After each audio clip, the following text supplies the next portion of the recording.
Alright, lower fours, hi, it's Miss Hines here. I'm doing a very quick video just to go through how we use our writing books.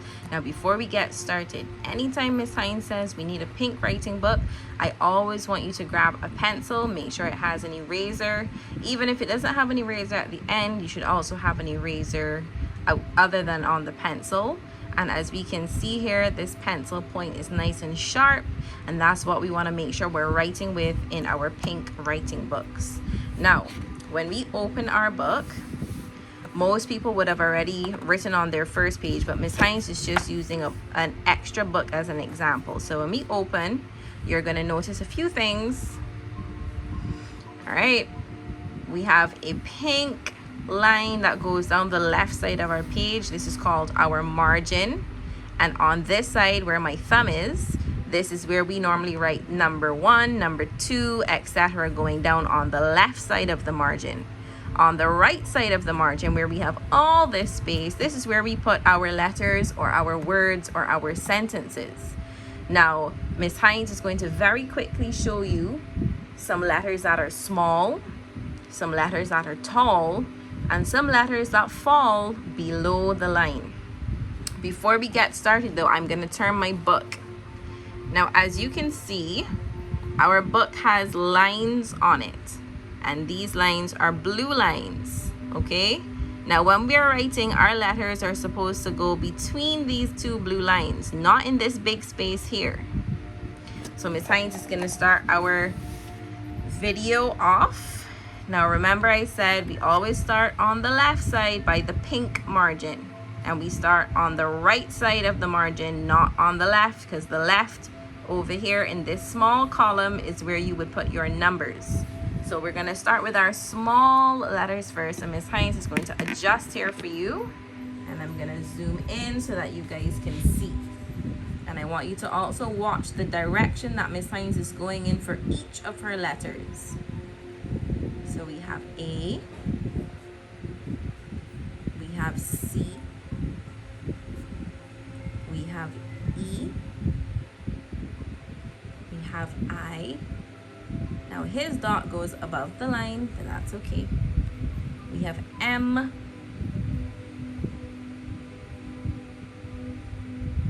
we have N,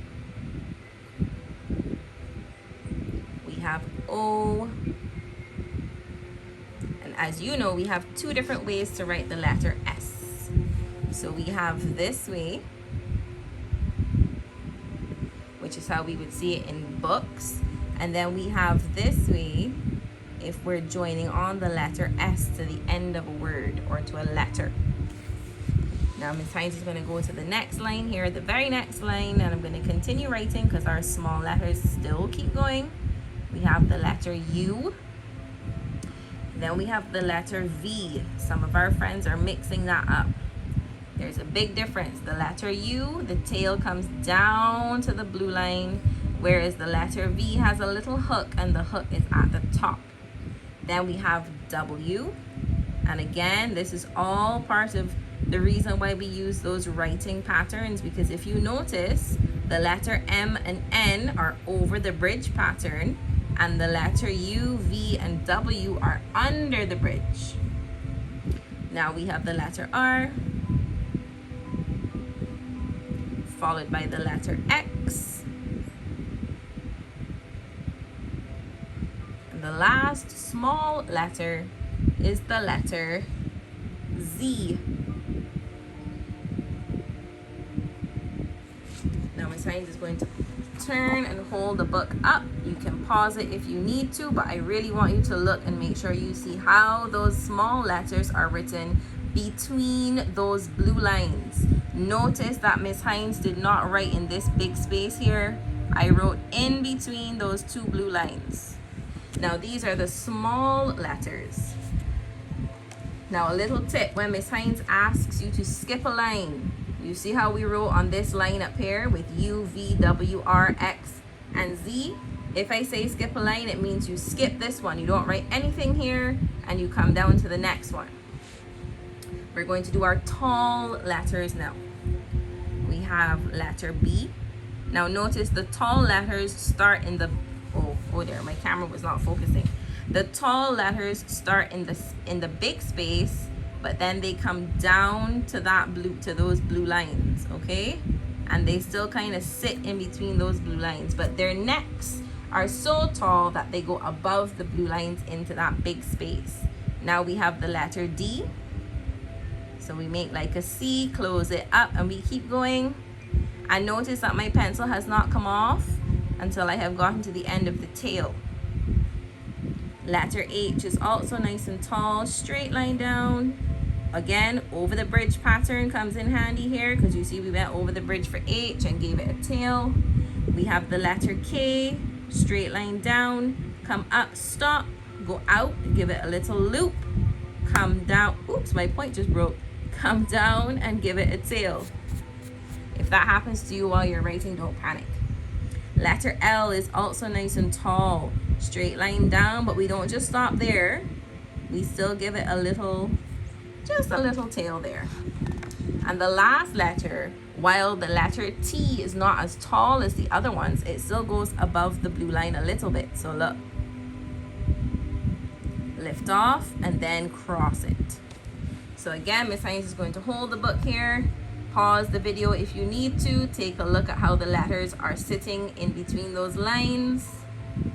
So we had small letters, we had tall letters, and now Miss Hines is going to skip this line and I'm going to come down to the next one, and we're going to do the letters that fall. So we have letter F,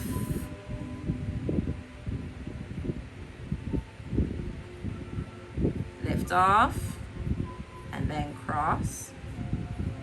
We have the letter G. We have the letter J. Now brown shape. Look at how brown shape is formed. He comes straight down, but he doesn't just stop at that blue line. He keeps going, and then he stops in the big space underneath. He comes back up. Again, look, over the bridge. Give it a tail. Letter Q. Some people get mixed up between this and G, but look at which way Q's tail goes. This is G, and then this one is Q. Watch. He comes straight down and a little flick to the right.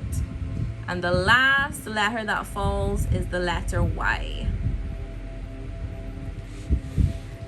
Now again, Miss Hines is going to hold the book, and you can pause it, have a look, see how those letters are formed. And I hope this video was helpful.